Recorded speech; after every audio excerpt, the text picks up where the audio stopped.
Hello number ones, welcome back to my channel. This is the Metatron speaking. Today we will explore and study the Roman military machina.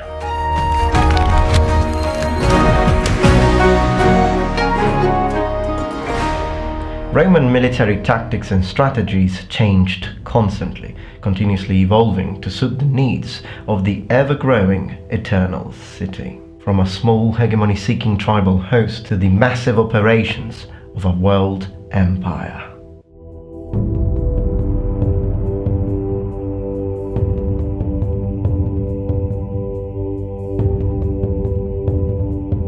There were, however, constant elements to Roman warfare. A strong sense of discipline and the typical ruthless persistence towards victory.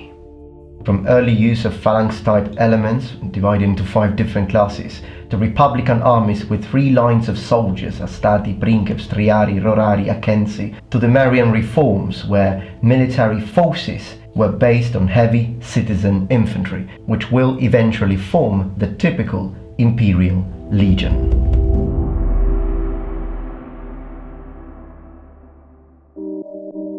Although the numbers will change depending on whether we're talking about Republican time or Imperial time, a Roman soldier had to typically carry a weight of 27 kilos, meaning 60 pounds on him. This equipment will be made of armor, weapons, scutum, which would normally be carried inside a hide cover for waterproof and protection, pila, 15 days of rations, and tools for digging.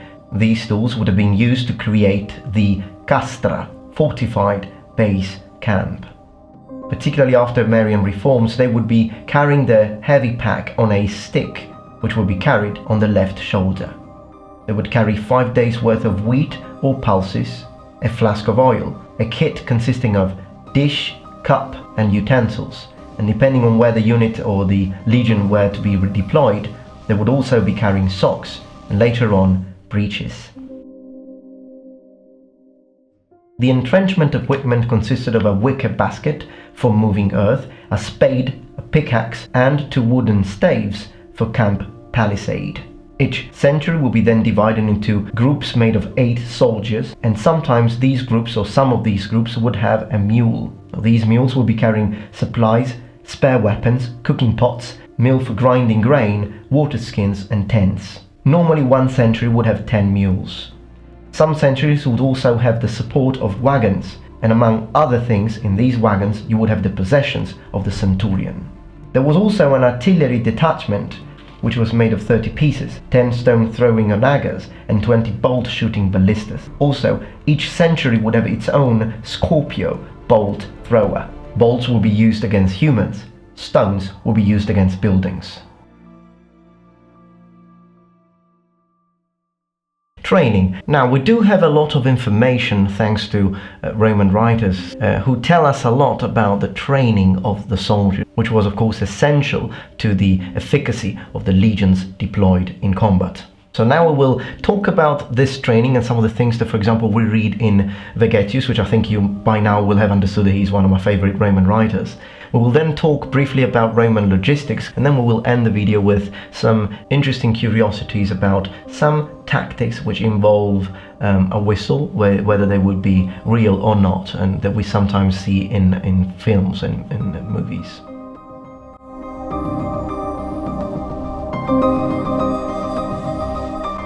Now, there are a lot of elements in training. Of course, the soldiers would be trained how to respond and understand and obey commands and shouts of their superiors during combat.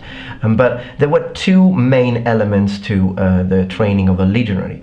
The first one would be marching and the second one would be combat. Now please notice that even though combat was essential, so much so that actual combat trainers would receive double rations, we do have to understand that marching was the basis. So a soldier wasn't allowed to even touch a weapon, even wooden weapons for training. He wouldn't enter combat training if we hadn't first mastered marching. The reason for that is quite clear. If soldiers were not prepared to march, both physically and mentally, the legion couldn't be deployed properly. And understanding marching also meant understanding formation, tight formation. So Vegetius tells us that normally recruits were expected to march for 20 Roman miles. Keep in mind that that would be 18 modern miles or 29 kilometers in 5 hours. Now this was called the regular step or military pace. But there was also a faster step or full pace that legionaries had to be trained to, which was 24 Roman miles, meaning 22 modern miles or 35 kilometers in 5 hours. Soldiers would also train gymnastics and swimming to increase body strength and fitness. Now, as far as combat training is concerned, I have already talked about this in a dedicated video, but I'd like to go a little bit more in depth in this one.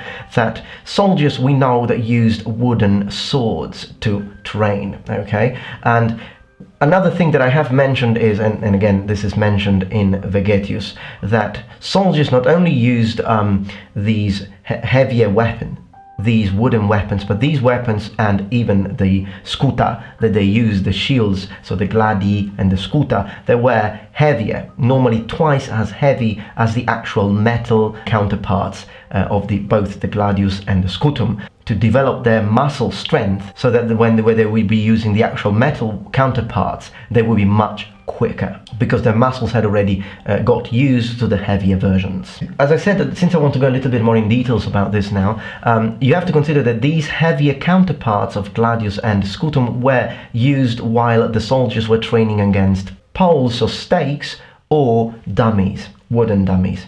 But there was another kind of combat training which was called armatura. Now, armatura in modern Italian means armor, but in Roman times, armatura meant the sparring with someone, okay? It was something done by the gladiators, of course, and the Roman soldiers did it as well. And during armatura, they still used wooden weapons and scutum, but they had the same weight as the battlefield ones. And this is very interesting, because the first sort of training against the pole or stake and against the dummy was used not only to increase precision, but also and learn the techniques, but also to, as I said, increase your muscles and get you stronger. And that's already very, very intelligent. But why didn't they keep on using the actual heavier versions during armatura as well, so during sparring? The reason for that, I think it's quite simple. The reason is that when you fight, then you need to know, when you use your techniques, you need to get used to the actual weight of your weapon, okay? So that when you will use the metal counterpart in battle, yes, you will have gained the advantages of having a stronger muscle, but you also have trained and know how the actual weapon with that weight will respond to certain stimuli, whether it be hitting another opponent's armor, if they had an armor, or hitting a shield, or simply just the way you move it, how quickly you can expect it to move. So they trained in both ways, and I find this to be particularly interesting, and it shows us again the ingenious intelligence of the Romans. Moving on to logistics. Now, Roman logistics were some of the most sophisticated logistics that you can find in ancient times.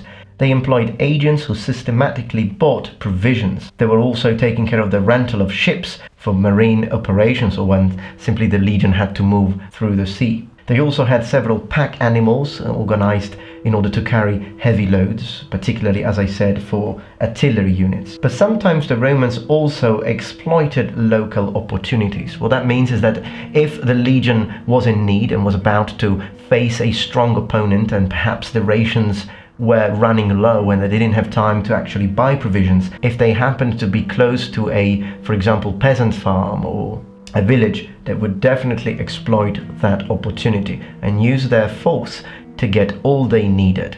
This was not done systematically, but only when need arose. Now, clearly, because of the fact that legions had agents ready to buy provisions and whatnot, legions also attracted traders and hucksters. We will now talk about the rotation of men forward and backward inside a cohort. And this is something that I think is quite famous. It was shown as well in films, and I think that some video games show this. I'm not sure though, because I don't think I have played Rome Total War in the past, because of course I love Rome, but I don't know if they actually have this. I don't think they have this tactic, and it's interesting actually. So the way this works is that, for example, when you watch a film or you imagine being a soldier in the front line, and the first thing you think is, goodness gracious, people in the front line must have been so scared, because the chances or the odds of them dying would be a lot higher than the people in the back row.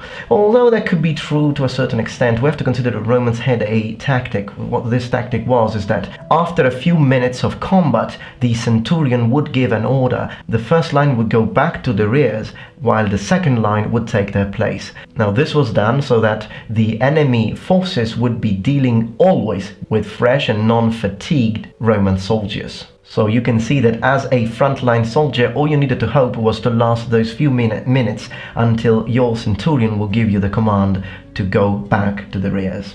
Now what we need to understand about this though is that I have seen, for example, there was one film of Rome, something, I'll just write it here because I don't remember the title now, but there is this film that actually shows this technique, and it's quite well represented. But the problem with this film is the fact that they use a whistle. Now, I'm not completely dismissing, okay, the possibility that Romans actually used whistles, or centurions used whistles every few minutes to give this order, but we don't know it for sure. What I mean by that is that yes, we do have some findings of whistles near locations where legions were based, bronze whistles. But we don't know whether they would have been employed in battle. As a matter of fact, no one mentions whistles being used. So again, this does not mean that they weren't used. Perhaps they were used, or perhaps simply the centurions shouted something, a command in Latin, and the Romans would obey just like they would in any other situation. Or perhaps they used horns. I mean, we don't really know. So it's not impossible. It is possible that they used whistles, but we don't know it for sure.